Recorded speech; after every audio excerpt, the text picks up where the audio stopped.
आप सभी को राधे राधे, जय श्री कृष्णा। आज की यह लीला कथा कोटा से रेखा जी ने हमारे साथ शेयर की है। दोस्तों, आज की लीला कथा से आपको बहुत बड़ी जानकारी प्राप्त होगी, जिसके माध्यम से हर लड्डू गोपाल भक्तों तक यह बात पहुंचेगी कि लड्डू गोपाल जो है क्यों कभी कभी हमारा भोग स्वीकार नहीं करते, क्यों हमें अनुभूतियाँ नहीं कराते, क्यों हमारे मन में यह संशय रहती है कि हमारे लड्डू गोपाल जो है वो जागृत नहीं है। तो इन्हीं सभी सवालों का जवाब आज आपको इस लीला कथा के माध्यम से मिल जाएगा, जो रेखा जी ने हमारे साथ शेयर की है। रेखा जी कहती है कि मैं कोटा में अपने हस्बैंड के साथ रहती हूँ। मेरे 2 बच्चे हैं। मेरी सासू माँ हमारे साथ नहीं रहती, वो एमपी में रहती है, लेकिन मैं फ़ोन पर अक्सर उनसे बातें करती रहती हूँ। जब भी हमें समय मिलता है हम गांव में अवश्य ही जाते हैं, और वो बहुत ही धार्मिक प्रवृत्ति की महिला है। रेखा जी कहती है कि कुछ समय पहले मैं लड्डू गोपाल जी को लेकर आई। उन्हें लेकर आने के बाद मैंने उन्हें पूरी विधि विधान से घर में विराजित किया। उन्हें विराजित करने के लिए जो भी प्रक्रिया अपनाई जाती है, उन्हें चावल में रखना, उन्हें फिर चीनी में रखना, उसके बाद फल और फूल में रखना, सभी तरीके से मैंने लड्डू गोपाल जी को अच्छे से घर में विराजित किया, उनकी स्थापना की और उनकी सेवा करने लगी। रेखा जी कहती है कि मेरे पास पहले कोई मंदिर नहीं था। मैं एक अलमारी में ही सभी देवी देवताओं की पूजा करती थी, लेकिन जब मैं लड्डू गोपाल जी को लेकर आई तो मैंने उनके लिए एक छोटा सा लकड़ी का मंदिर बनवाया और उस मंदिर को अपने घर में विराजित किया। उसमें लड्डू गोपाल जी को स्थापित किया और बड़े ही प्रेम के साथ उनकी सेवा करने लगी। मैंने जब यह खबर अपनी सासू माँ को सुनाई कि माँ जी, मैं लड्डू गोपाल लेकर आई हूँ, मैं उनकी दिन रात सेवा करती हूँ, तो वह बड़ा ही खुश हुई। उन्होंने कहा कि मैं बड़ा ही प्रसन्न हूँ कि तेरे अंदर यह भाव आया कि तू लड्डू गोपाल की सेवा करे। उन्होंने लड्डू गोपाल की सेवा के बारे में काफ़ी बातें मुझे बताई, क्योंकि वहाँ पर भी काफ़ी लोग लड्डू गोपाल की सेवा करते हैं। रेखा जी कहते हैं कि माँ जी ने मुझे बताया लड्डू गोपाल को सात्विक भोजन का भोग लगाया जाता है। उनके भोग में तुलसी का पत्ता रखना अनिवार्य होता है, अन्यथा वो भोग स्वीकार नहीं करते। उसके बाद उन्होंने बताया कि अगर तुम्हारे घर में तुलसी नहीं है, तुलसी पत्ता नहीं है, तो तुम तुलसी माला लाकर रख सकती हो, और जब भी भोग लगाओ तुलसी माला को लड्डू गोपाल की थाली में अवश्य रख दो, ताकि वो भोग ग्रहण कर सके। अब रेखा जी कहती है उनकी सभी बातें मानकर मैं पूरे नियम से लड्डू गोपाल की सेवा कर रही थी। मुझे सेवा करते करते पूरे 6 महीने हो गए थे, लेकिन यह क्या, अभी तक लड्डू गोपाल ने न तो मुझे सौपन में दर्शन दिए और न ही मुझे कोई अनुभूति कराई।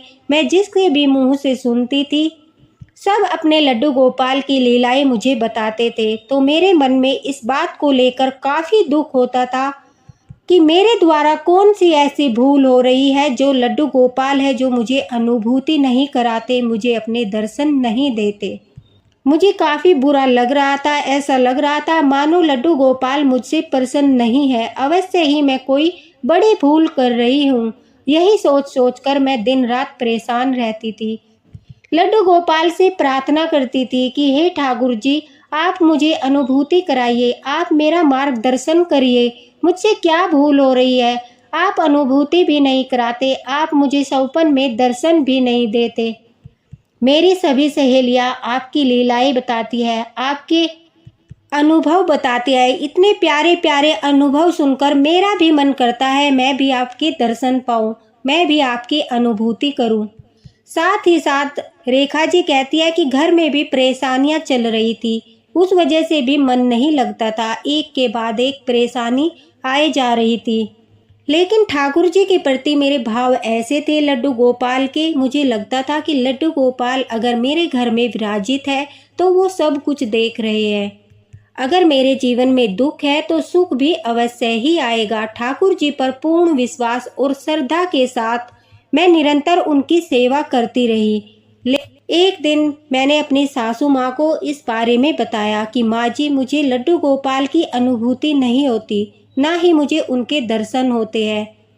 कहीं मुझसे कोई चूक तो नहीं हो रही, कहीं मुझसे कोई भूल तो नहीं हो रही। लड्डू गोपाल जो है वो अनुभूति भी नहीं कराते और मुझे पता भी नहीं है कि मेरे लड्डू गोपाल जागृत हो चुके हैं या नहीं। रेखा जी कहती है, सारी बात सुनने के बाद मेरी सासू माँ कहती है कि बहू चिंता मत कर, लड्डू गोपाल को तू अर्जी लगा, वो अवश्य ही तुझे अनुभूति कराएंगे। उनसे प्रार्थना कर, ठाकुर जी से क्षमा याचना कर कि मुझे माफ़ कर दो, अगर कोई भूल हो गई है तो मेरा मार्गदर्शन करो और कुछ समय के बाद मैं तुम्हारे पास कुछ दिन के लिए रहने आऊँगी, तब मैं बाकी बातें तुम्हें वहीं पर आकर बताऊँगी। रेखा जी कहती है कि माँ जी से बात करने के बाद मैंने लड्डू गोपाल से प्रार्थना की कि हे मेरे ठाकुर जी, हे मेरे लड्डू गोपाल, मेरा मार्गदर्शन कीजिए, मुझे अनुभूति कराइए, जो भूल मुझसे हो रही है उसके प्रति मेरा मार्गदर्शन कीजिए। और यह कहते कहते मेरी आंखें भर आई। मैं लड्डू गोपाल के सामने रोने लगी।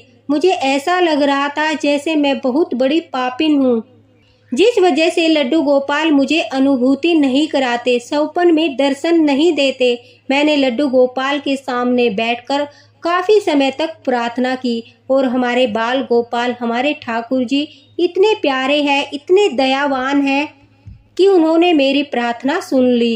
रेखा जी कहती है, उसी रात मुझे सौपन में एक बच्चा दिखाई दिया, जिसे देखकर मैं तुरंत पहचान गई कि यह मेरे लड्डू गोपाल ही है, यह मेरे बाल गोपाल ही है।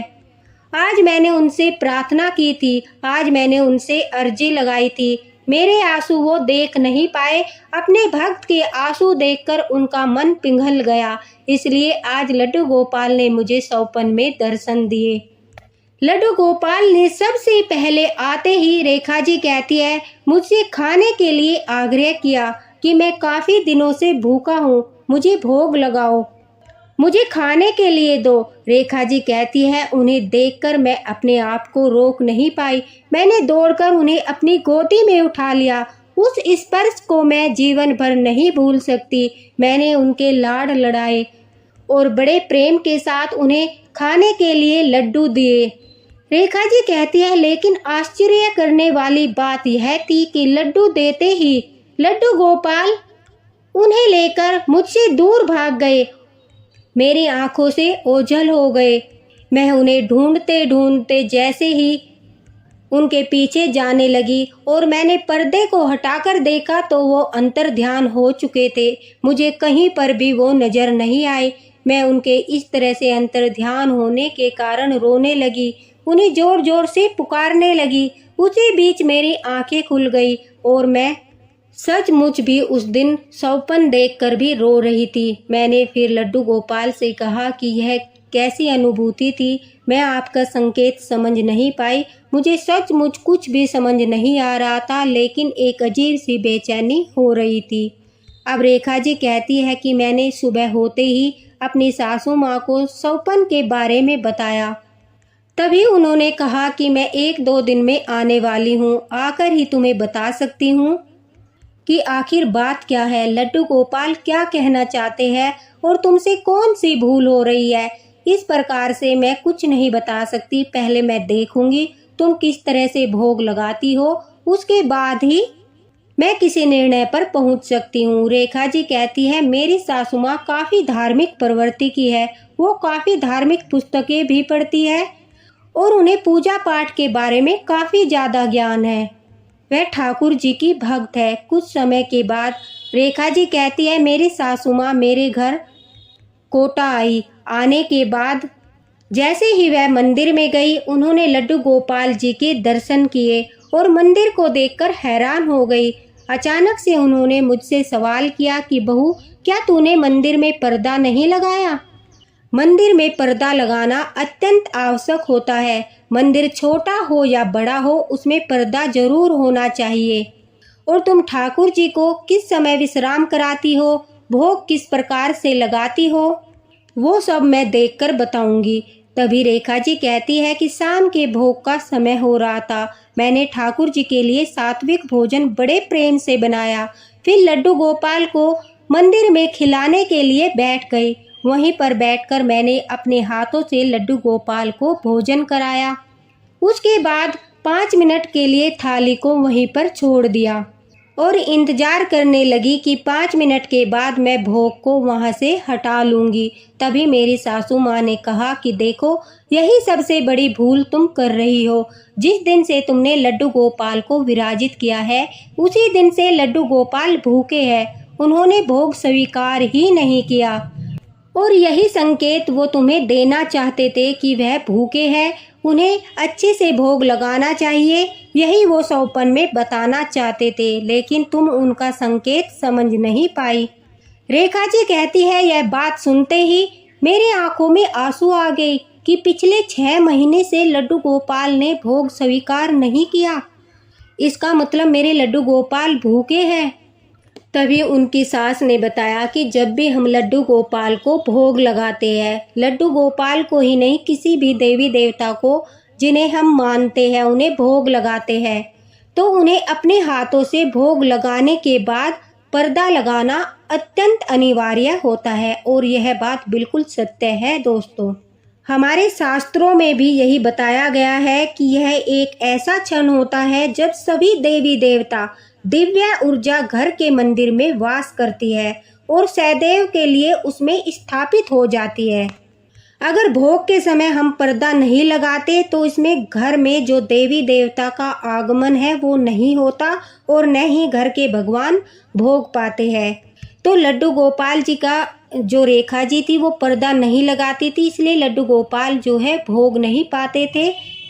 वो सिर्फ उनके विग्रह को भोग लगाती थी। लड्डू गोपाल तो भोग लगाने आते ही नहीं थे। आपने देखा होगा बांके बिहारी जी के मंदिर में जब पंडित गोस्वामी जी भोग लगाते हैं तो उनका पर्दा कर दिया जाता है। तो यह बात तो स्वयं समझने की है कि पर्दा क्यों लगाया जाता है, क्योंकि ठाकुर जी सबके सामने भोग नहीं पाते।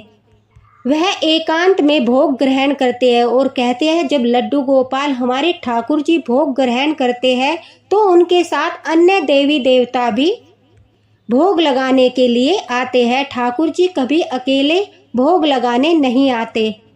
जिस प्रकार से आप देख लीजिए, मनुष्य ही भोजन करता है तो वह ज़्यादातर यह कोशिश करता है कि वह एकांत में बैठकर भोजन करे। फिर वो तो ठाकुर जी है, वो तो स्वामी है।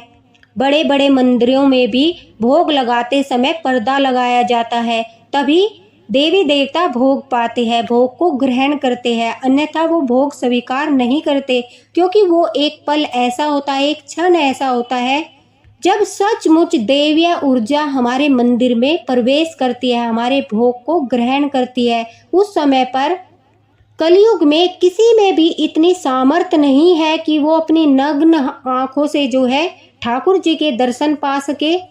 वह अपने प्राण तुरंत त्याग देगा और किसी में सामर्थ्य ही नहीं है कि उनके दर्शन कर सके। इसलिए कहते हैं कि जब भोग लगाया जाता है तो पर्दा अवश्य लगा देना चाहिए। आप जैसे ही भोग की थाली लेकर जाते हो, प्रेम से लड्डू गोपाल को 1-2 निवाला अपने हाथों से खिलाइए। उसके बाद थाली को 5 मिनट के लिए वहीं पर छोड़ दीजिए और पर्दा लगा दीजिए। बाहर से प्रार्थना कीजिए, हे ठाकुर जी, आपने जो भी हमें दिया है वही आपको समर्पित कर रहे हैं, हमारा यह दिया हुआ भोग स्वीकार करिए। कहते हैं उस समय ठाकुर जी आते हैं और कभी कभी किसी दिन वो सचमुच भोग ग्रहण करते हैं और इसकी अनुभूति आपको भी हो जाती है कि आज ठाकुर जी ने हमारा भोग पाया है। उस दिन उनके प्रसाद में एक अलग स्वाद होता है, एक अलग सुगंध होती है, एक अलग अनुभूति होती है। आपको प्रसाद ग्रहण करने के बाद बड़ी प्रसन्नता होती है कि आज तो प्रसाद में कुछ अलग ही चमत्कार है। तो समझ लीजिए उस दिन ठाकुर जी सचमुच भोग लगा कर गए हैं।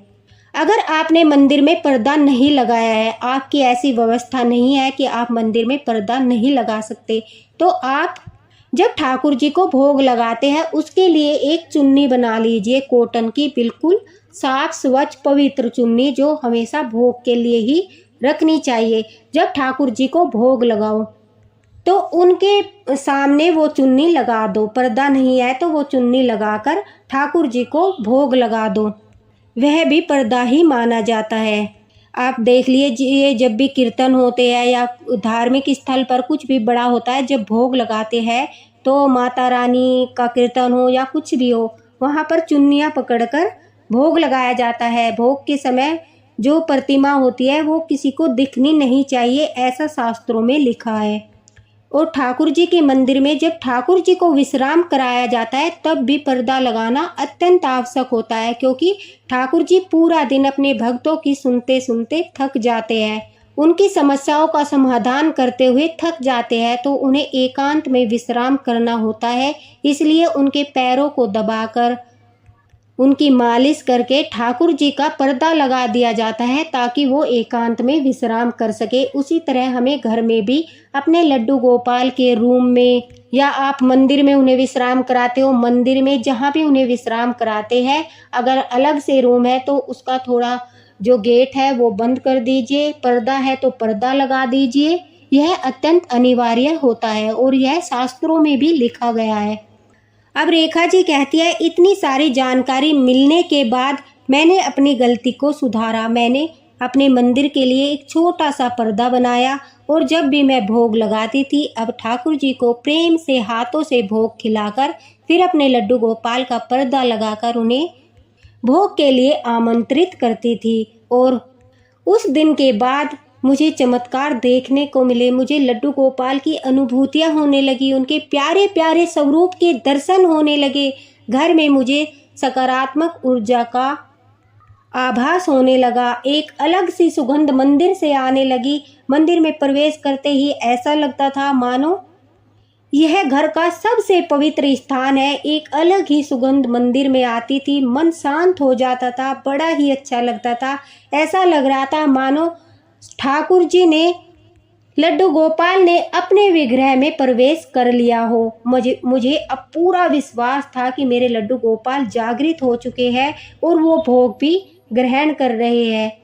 मेरी सासू माँ ने आकर मेरी सारी समस्याओं का समाधान कर दिया। लड्डू गोपाल को अर्जी लगाकर मैंने जब प्रार्थना की तो उन्होंने मेरा मार्गदर्शन कर दिया। और मैं यही चाहती थी कि सभी लड्डू गोपाल भक्तों तक यह जानकारी पहुँचे। सभी लड्डू गोपाल भक्त जो है, लड्डू गोपाल की सेवा के बारे में दोस्तों सब कुछ जानते हैं, लेकिन कुछ कुछ चीज़ें होती है जो जाने अनजाने में हमसे भूल हो जाती है। तो हमें यह नहीं समझना चाहिए कि यह आदमी हमें यह बता रहा है, यह सब बेकार की बातें हैं। जो भी अच्छी चीज़ हो उसे ग्रहण करना चाहिए, अपनी सेवा में शामिल कर लेना चाहिए। क्या पता कौन सी भूल के कारण हमारे लड्डू गोपाल जागृत नहीं हो पाते, क्या पता किस कारण से हमें अनुभूतियाँ नहीं हो पाती। हो सकता है जब आप अपनी सेवा में इन सब चीज़ों को जोड़ देंगे तो लड्डू गोपाल पूर्ण रूप से जागृत होकर आपको अनुभूतियाँ कराएंगे, आपके घर में सुख समृद्धि का वास करेंगे। और यह सब चीज़ें तो शास्त्रों में भी लिखी है। बांके बिहारी जी के मंदिर में भी आप अक्सर देखते होंगे कि भोग के वक्त पर्दा लगाना कितना अनिवार्य होता है। ठाकुर जी को कभी भी बगैर पर्दा लगाए कोई भी भोग नहीं लगाता, न ही मंदिर में और न ही घर पर। अगर आप यह गलती करते हो तो आज से ही इस गलती में परिवर्तन कर लीजिए। अगर पर्दा नहीं है तो आप एक चुन्नी लगा कर रखिए जब तक भोग लगा रही है ठाकुर जी, उनकी तरफ मत देखिए, अपनी दृष्टि नीचे जमीन पर रखिए और उनसे प्रार्थना करते रहिए कि ठाकुर जी आइए, अपने विग्रह में प्रवेश कीजिए, जागृत होइए, हमारा भोग स्वीकार कीजिए। और फिर देखना ठाकुर जी के चमत्कार, जब ठाकुर जी भोग पाएंगे और आपके घर में किस तरह से सुख और समृद्धि का वास होगा। आपके घर में धन अन्न के भंडार हमेशा भरे रहेंगे। इसी के साथ राधे राधे, हरे कृष्णा। वीडियो को ज़्यादा से ज़्यादा शेयर करना ताकि लड्डू गोपाल भक्तों तक यह भी जानकारी पहुँचे। ये हमारे लड्डू गोपाल ही है, हमारे ठाकुर जी ही है दोस्तों, जो अपने भक्तों के मार्गदर्शन के लिए ये सब लीला कथाएं आप तक पहुंचाते हैं। ऐसी लीलाएं करते हैं, अपने भक्तों के साथ लीला करते हैं, उन्हें परेशान करते हैं, फिर उन्हें अनंत सुख भी प्रदान करते हैं। ऐसे है हमारे ठाकुर जी। राधे राधे। दोस्तों, लीला कथा पसंद आई हो तो एक लाइक अवश्य करना और कमेंट बॉक्स में राधे राधे अवश्य